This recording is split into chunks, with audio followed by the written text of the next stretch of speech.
Son más las familias en Asunción que se ven damnificadas por la crecida del río Paraguay. Ahora mismo solicitan a las autoridades que entreguen los materiales para poder construir viviendas provisorias.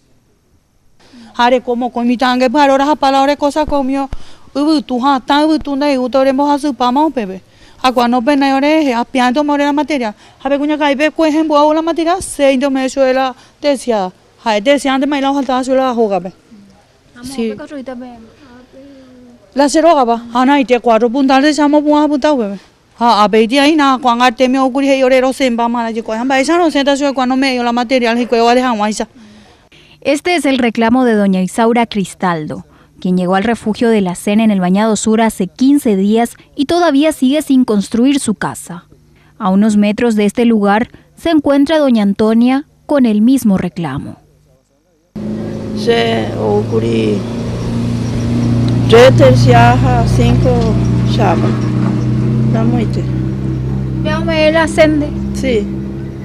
Pero y falta vende la terciada. Sí, porque no sabía.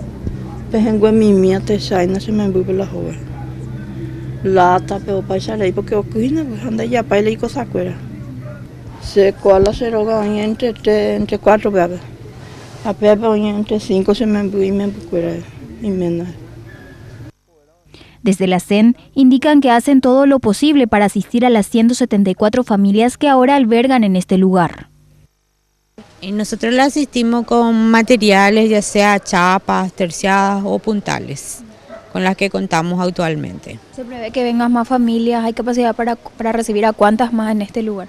En este sector hay un poco más de familias que pueden caber, ¿verdad? De acuerdo, ¿verdad? A lo que va lloviendo, lo que va subiendo el agua, ¿verdad? Hasta 180 aproximadamente. Después serán habilitados otros refugios. Este refugio tiene la capacidad de albergar a 200 familias, por lo que desde la CEN estiman que en las próximas semanas podrían llegar a este número y tendrían que habilitar otros refugios.